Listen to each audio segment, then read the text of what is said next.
Hey, thanks for coming back, guys. It is another edition of Kip's Tips, and in today's video, I decided we're going to talk a little bit about the importance of a budget and how to get started in creating a budget.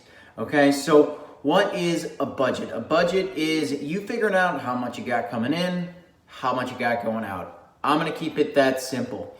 Okay, so I actually, I've been telling you guys total truths on how long I've been doing all this and then how my research has gone. I mean, I've only been doing this research for the last 2 years. I'm a total beginner, but I've done a lot of diving and I've still got a lot of diving to do. Now, I was trying to figure out how am I going to create a budget?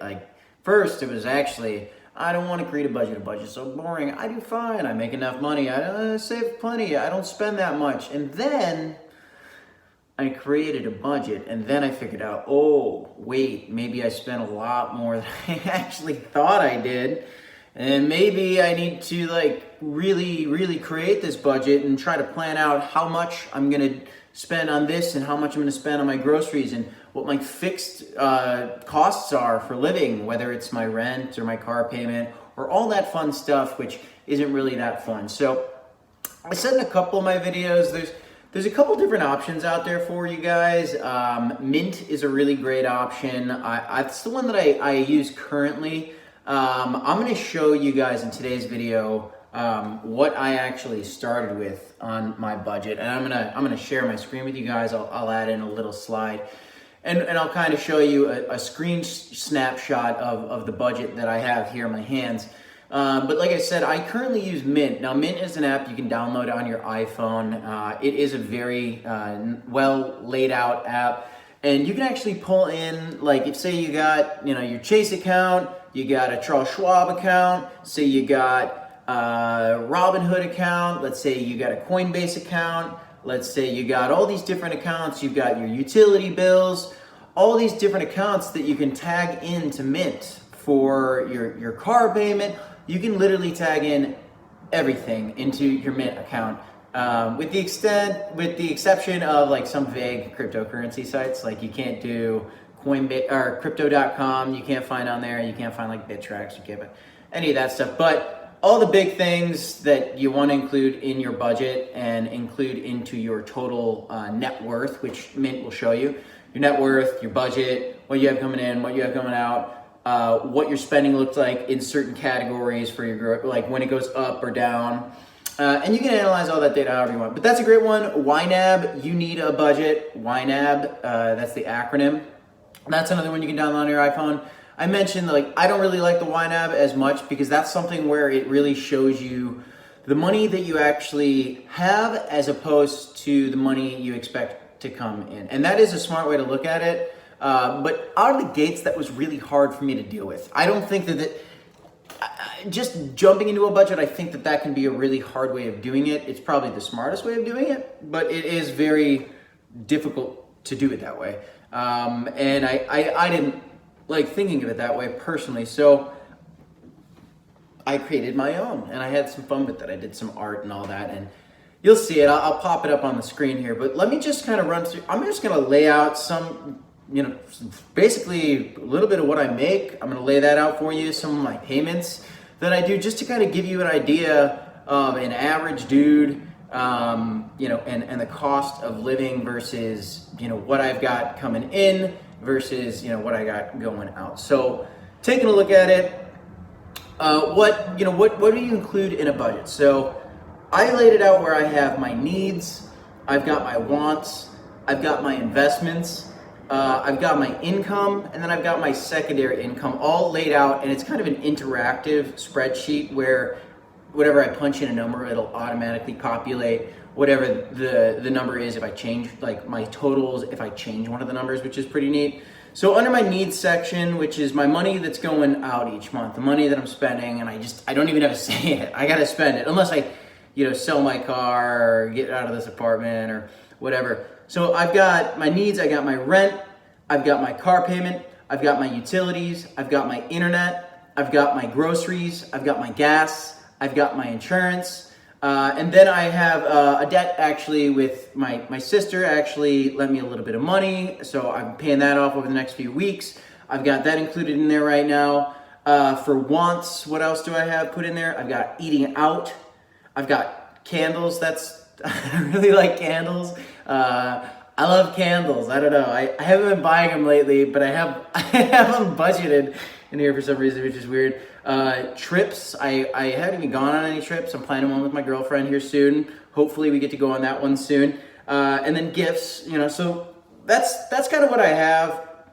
And the total of all those expenses for me, and it might even be a little bit low, but it really starts to get you the idea of what your expenses are. I've got $2,500, so $2,580.08 is what it costs for me to live with my needs and wants, which my wants are kind of needs. I mean, the candles and the trips and the gifts are. So really my trips fund and my candles fund have been going to my gifts because like I got a nephew, I got a lot of family birthdays, especially in the fall, which, what's the point of getting money if you can't give gifts, right? It's all about, making the money so that you can enjoy your life, but also so that you can, enjoy the life with the people around you, and gifts are important. So don't be stingy, guys. Make gifts a part of your budget, okay?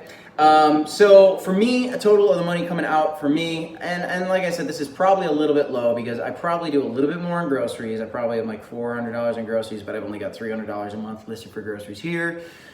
So I think it'd be a little bit more than that. And then in terms of my investments, now we talked about the 401k, we talked about the HSA, we talked about the IRA, and these are essentials for us. So I've actually got them included in my budget here. And I've just set it out so I know kind of what I should be putting in there per month. So for my 401k, I've got $1,560 a month set aside that I'm trying to put in right now.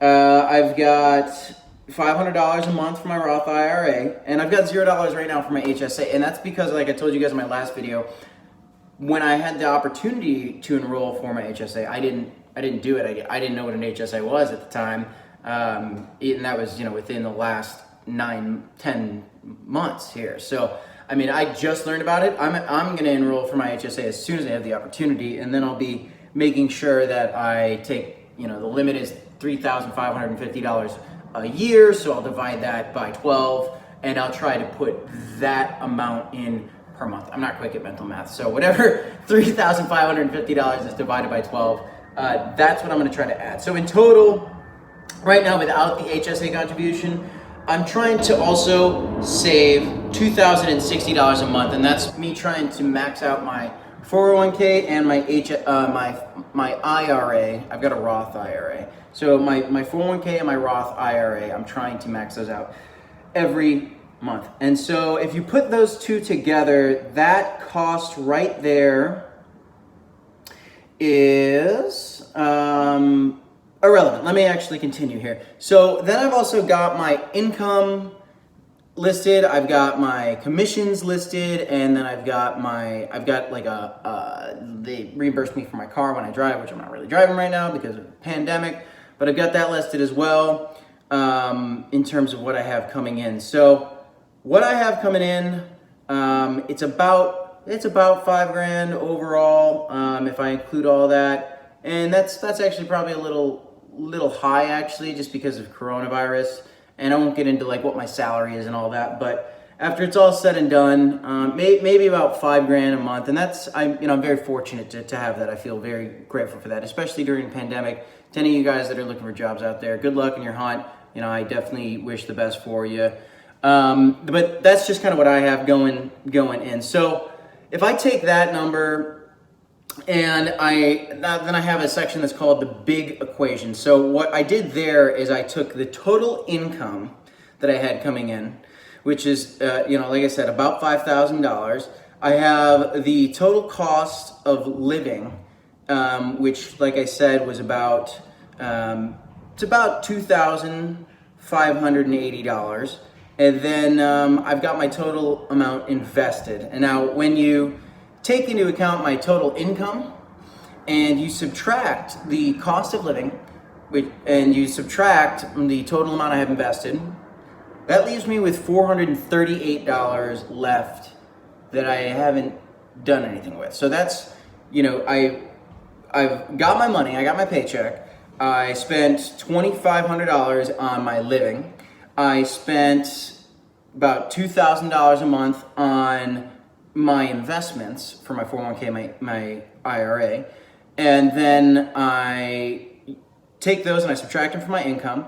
And that leaves me with $438 left to budget. And then from there, I can kind of play with that number. So what do I want to do with that $438? Do I want to put a little bit more to myself for my weekend fun? Do I want to put a little bit more for my gifts? Do I want to put a little bit more in there to open up a Robinhood account and invest in the S&P 500 or invest in Tesla, which I don't recommend doing, even though Tesla's pretty cool, so maybe you could, but like, maybe don't. I really want us to make the smart choices here, and I really want us to start creating a budget first and foremost. So I'm just talking about what my budget is. You please, create your own budget, look it up, Google it. There's so many different ways that you can create a budget. YNAB, Mint, you can create your own spreadsheet, which you guys will see. I'm gonna list that for you guys here. I just want today to be about, if you're one of those people that was like me, that was sold on a fact like, I don't need a budget, right? I'm sharp enough, like I don't need a budget, like I've got enough coming in, like I do my contributions.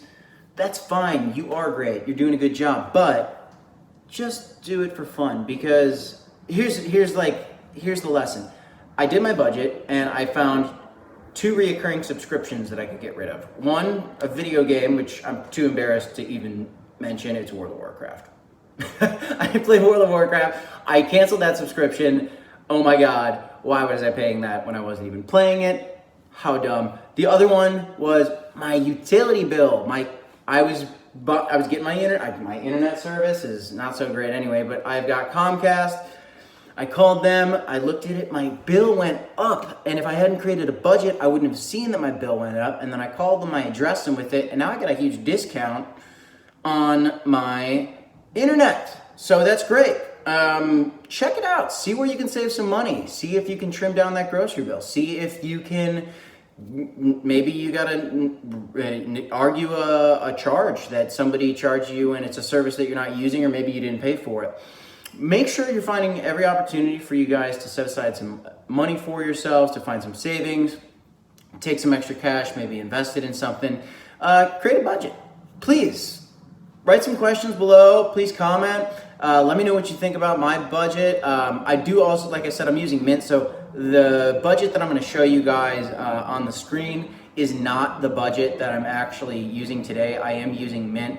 And to be honest with you, I'm actually not actively in my budget. So I created it, I have an understanding of it, and now I know, and now I just really know. So, you don't even have to you don't have to track your budget every day. You should stick with your budget. I'm not the guy here saying like, oh, you don't have to stick with your budget. You should just stick with your budget if you can. But if you can't, at least you created one, and you're going to hold yourself more accountable to sticking more towards your budget than if you didn't create a budget and you had no idea what was going on. So I'm gonna leave it at that, guys. I hope you liked today's video. Thanks for stopping by for another edition of Kip's Tips. We're just gonna keep coming at you with just little things that I've been learning along the way, things that I'm currently wrestling with myself, and things that I still have yet to discover. So let's keep doing it together, guys. Leave some comments, questions. Make sure you subscribe, hit the like button, do whatever you gotta do. I love you. Have a good night.